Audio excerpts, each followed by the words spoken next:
आज मैं बात करने वाला हूँ एक ऐसे फर्टिलाइज़र के बारे में जो हमारे पौधों के रूट लेवल को, रूट सिस्टम को स्ट्रॉन्ग करने के लिए बहुत ही ज़्यादा ज़रूरी है।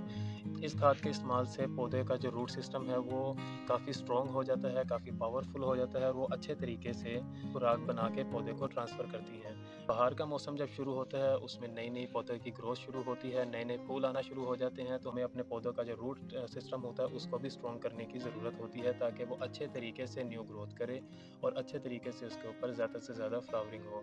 रूट सिस्टम को स्ट्रॉन्ग करने के लिए इस खाद का, जिसे डीएपी कहा जाता है, मतलब डाई अमोनियम फॉस्फेट, इसका इस्तेमाल किया जाता है। इस फर्टिलाइज़र के अंदर पोटाशियम की बिल्कुल ज़ीरो मिकदार होती है, पोटाश इसके अंदर बिल्कुल भी नहीं होता।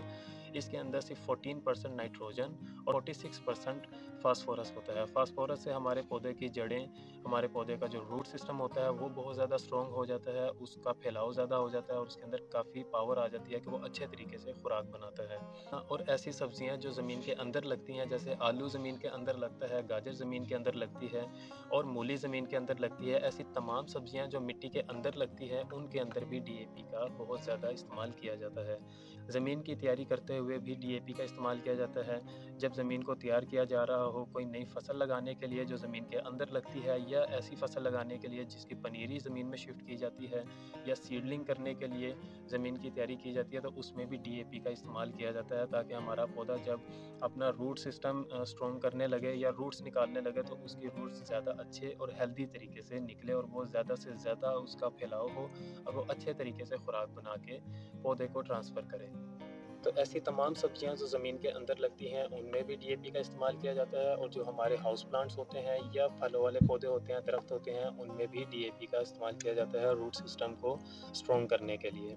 इस खाद का इस्तेमाल ज़्यादा गर्मी में नहीं किया जाता। कोई भी ऐसी खाद, कोई भी ऐसा फर्टिलाइज़र जिसके अंदर नाइट्रोजन का सोर्स हो, वो गर्मी के मौसम में इस्तेमाल नहीं की जाती, क्योंकि गर्मी के मौसम में धूप बहुत तेज़ होती है, धूप में भी नाइट्रोजन होती है, तो यार पत्ते अपने नाइट्रोजन की जो कमी है वो धूप में पूरी कर लेते हैं। अगर हम फर्टिलाइज़र का भी इस्तेमाल करते हैं तो हमारे पौधों में नाइट्रोजन का सोर्स जो है वो ज़्यादा हो जाएगा और वो पौधे हमारे मरना शुरू हो जाएंगे।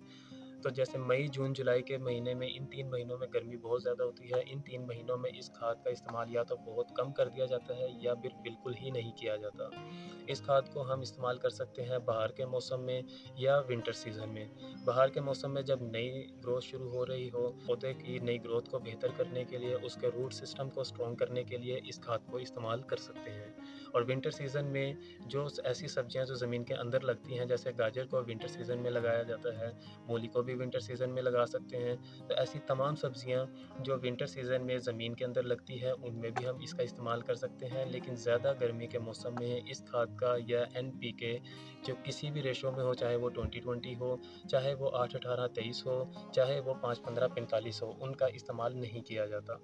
क्योंकि पौधों में इस्तेमाल होने वाले फर्टिलाइज़र काफ़ी सारे हैं, उनमें अक्सर ये याद नहीं रहता कि हमने किस टाइम पे कौन से वाले फर्टिलाइज़र का इस्तेमाल करना है। डीएपी को हम इस तरह से याद कर सकते हैं कि अगर हमने अपने प्लांट्स के रूट लेवल को स्ट्रॉन्ग करना है, उसकी नई ग्रोथ को बेहतर करना है, जब वो नए-नए पत्ते निकाल रहा हो प्लांट, तो हमने उस वक़्त उस प्लांट के अंदर डीएपी का इस्तेमाल करना है, जड़ों को मज़बूत करने के लिए, प्लांट की ग्रोथ को ज़्यादा बेहतर करने के लिए।